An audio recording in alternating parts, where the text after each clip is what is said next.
So, Hereditary, a movie that was released in early 2018. Why are we talking about it now? Well, as many of my subscribers may remember me recommending Hereditary at the end of my Nun review, the recommendation was met with so many mixed responses. A lot of people loved Hereditary because of its great atmosphere and tension, and others hated Hereditary because boring and silly ending. None way better because look creepy and jump scary. But then there were people requesting that I do a review of Hereditary, and so here we are. Now this is a bit different than a regular review because I actually saw this months and months and months ago, but I've just recently rewatched it, and I really liked this movie the first time around. Although at the time, around the 40-minute mark, I was like, I thought this was meant to be a ghost movie. But before all of that could be revealed, a very fucked up scene happens and throws the whole movie into some deeply miserable territory. And then the events of the story just get worse from there.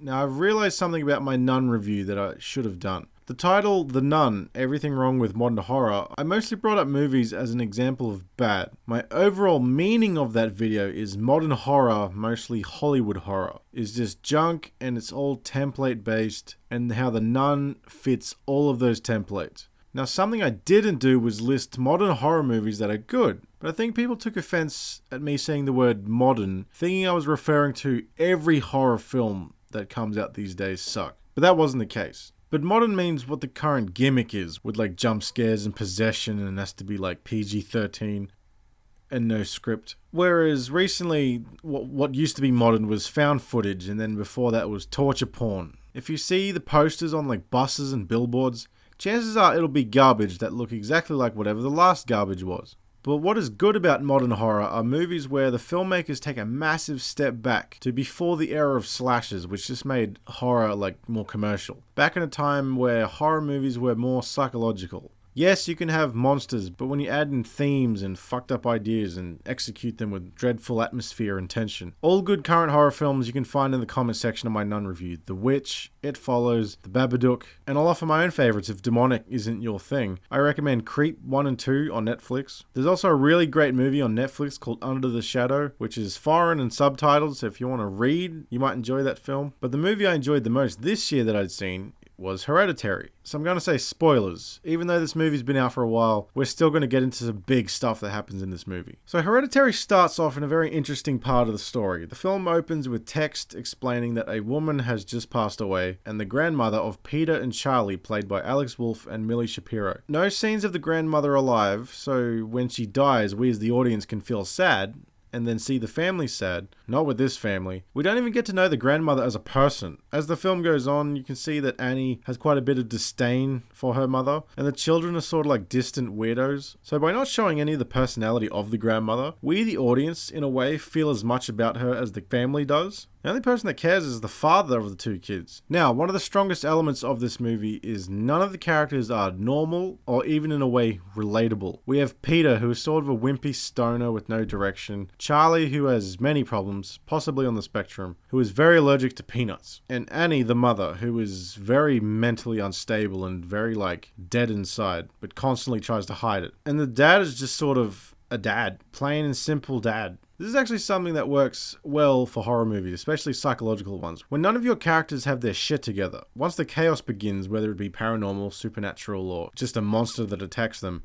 having characters who have problems can either make their situations worse, or make you fear their situation more by picturing yourself being them. Another movie this works in is the recent Australian classic, The Babadook. Mild spoilers for this film. While sitting through that movie, the main thing running through your head is, fuck, this kid is annoying. Not in terms of the child actor's performance, but rather a great representation of how annoying kids can be. But then it suddenly hits you. This kid has to be that annoying, because the whole film he is constantly draining his frustrated mother. She gets more and more sick of him, and then suddenly, once she becomes possessed by the Babadook, the realization sets in that she has absolutely no fucking reason not to kill the kid. Any other movie, the kid would be like neutral or likable at most. And once the possessed character tries to attack the child, it's just like going through the motions. Oh no, the monster will maybe kill the kid. The kid is scared. Yay, the kid was able to reach through the possessed character and they became unpossessed. Yay. But in the Babadook, the second the mother is possessed by the monster that kills children, that kid is fucked. And in this movie, a good 30 minutes of the film is spent showing that none of the characters really like each other. The daughter is constantly away with the fairies and everyone has to stress about her health, and she won't really listen to the parents. The brother is sort of a sneak that doesn't really trust the mother. And the dad is just trying to keep this shit show together, and you can see how drained he gets over the whole film. But that's what helps the atmosphere of dread in Hereditary. All the characters are assholes, and when all the ghost Satanist shenanigans begin, none of them want to help or believe one another. My next favorite thing about this movie is just as the supernatural stuff should start, one of the most fucked scenes in recent horror movie history happens. Not in terms of gore or violence, creature effects, shit like that. Just how fucked the situation is. Peter's planned to go to an underage party with his friends and get stoned and drunk and mostly stoned. When he approaches his mum to tell her where he's going, he lies. Says he's going to a school barbecue. Anyway, she forces him to take his sister and to either keep his cover or in an act of stupidity, he takes her. Then again, imagine getting caught lying to this psycho. She'd probably cut your head off. So they get to the party and there's this great shot of this chick chopping up peanuts to make a cake with. Nuts being an important factor as Charlie is allergic to them. Very allergic. Peter sees this girl from school that he likes and then they go to get blitzed. And then Charlie wants to tag along, but Peter sends her in the direction of the cake, trying to shoo her away. So Peter is getting stoned and Charlie is wolfing down this peanut cake, and then an actual nightmare happens. Charlie begins having a massive allergic reaction to the cake and can't breathe. So she runs to Peter, who is stoned off of his tits, and reveals what is happening to her, and his reaction is like, "Yeah, you're what?" He then rushes to the car to drive her to hospital. On the way to the hospital, he is just speeding down a dark road, stoned as old buggery. She opens the car window and leans out in an effort to breathe. Peter is yelling at her to get back in the car, and then she gets fucking decapitated on a power pole. To which at this point, my jaw hit the fucking floor. And then rather than all the emotions of Peter explode at once, he just sits there. Just in absolute weed-induced shock. He can't even bring himself to look at her headless body in the rearview mirror. And then what happens next? He fucking drives off, leaving her head on the side of the road. He arrives home, he walks straight to bed like a zombie, cuts to the next morning, and you just hear the audio of Annie making her way downstairs, talking to the father, gets in the car, discovers the body, and then just starts fucking screaming. You don't even see it, or you just hear it. And then this montage begins of Annie just screaming and crying and freaking out as Charlie is buried in the whole aftermath of that. It's like the movie opens with a funeral and no one cared. So now we have another funeral that actually ruins the family.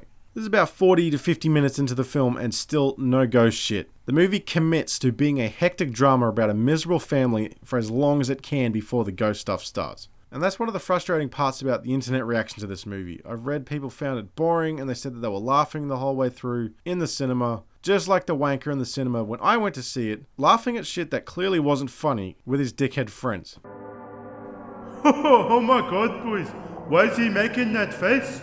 Peter is an unstable teenager whose sister died and now confusing demonic shit is now happening. But when a dumb audience is expecting creepy doll to be sitting there, then a black goat demon pops out of the shadows from a separate room. Yeah, I guess watching a character story must be boring because it's not doing the thinking for you. So when a shot holds on a character for too long and he starts reacting to weird events and the audience just like, boys, what the fuck is he doing? You're just sitting there like...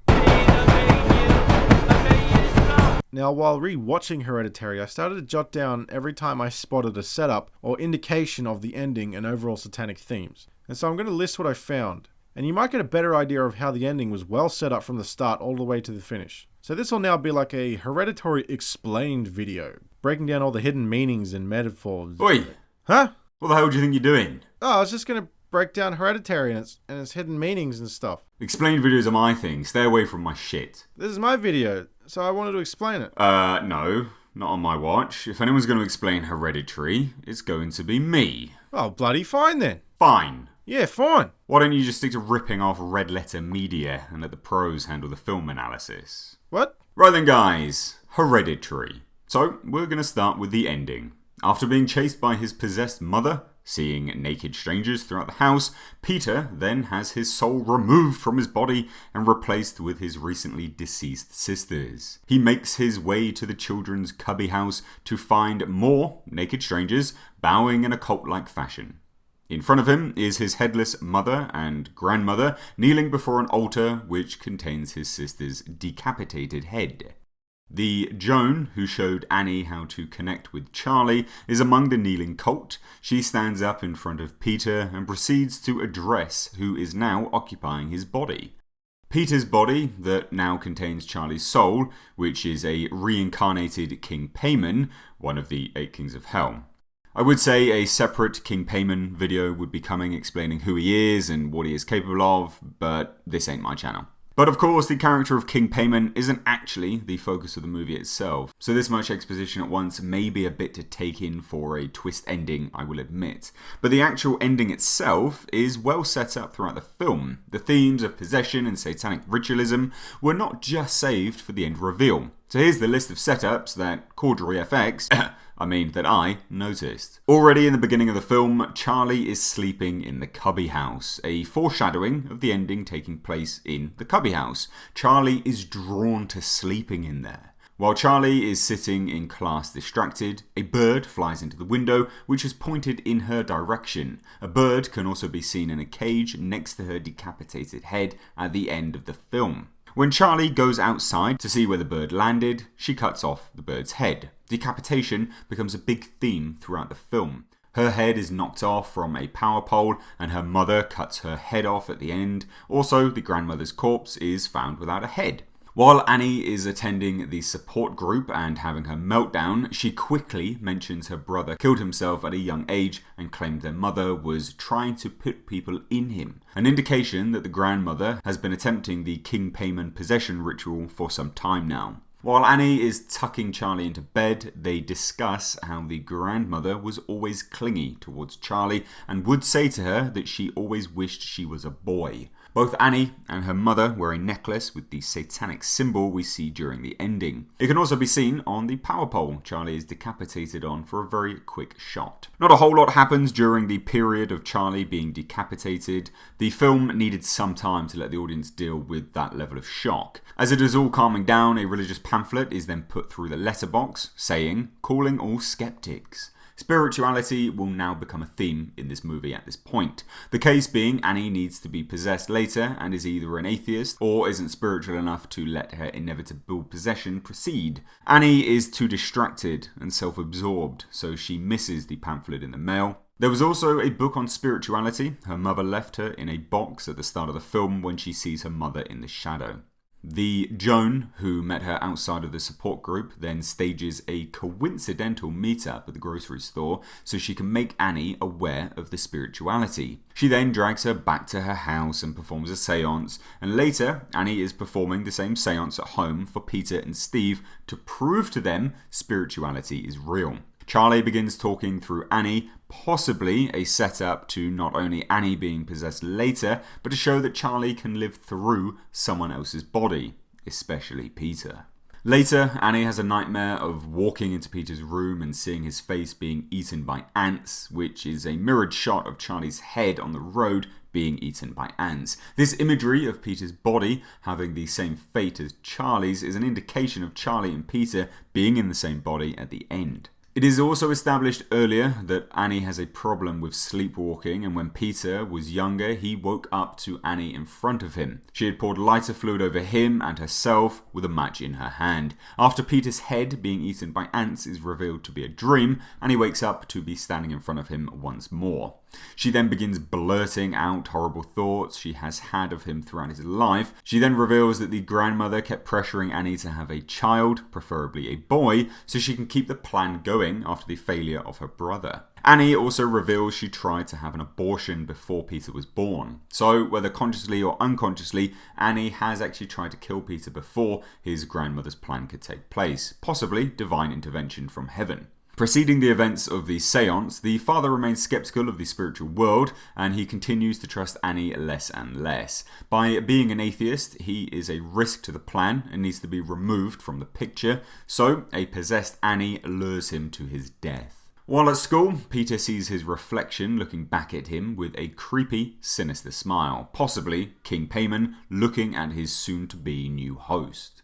When Annie goes back to looking through her mother's box of books and photo albums, she sees a book on spirituality, a photo album of her mother at creepy satanic parties. but also a book with a description of King Payman. This is an obvious early reveal before we see Joan explain all of this to Peter. But it says only King Payman can possess a male, and also the sketch of King Payman shows him holding the severed heads of 3 women. The grandmother, Annie, and Charlie are all in the cubby house at the end with detached heads. So there you go, guys. As you can see, the film is rich with Easter eggs and setups to the ending. So if you thought the film's obscure finale was silly and out of nowhere, then I'm sorry, but that ending was always going to happen. Alright, that's enough. This is still my video. You are most welcome. Yeah, thanks. Jeez. Well, yeah, you are the Australian Plinkett ripoff. Oh, that's a new one. Now, in closing, I loved this movie, and rewatching it was an absolute joy. I now have much more appreciation for the script and performances. And for those of you who thought it was dumb and boring, the intention of this video isn't to change your mind. But I do encourage a second viewing.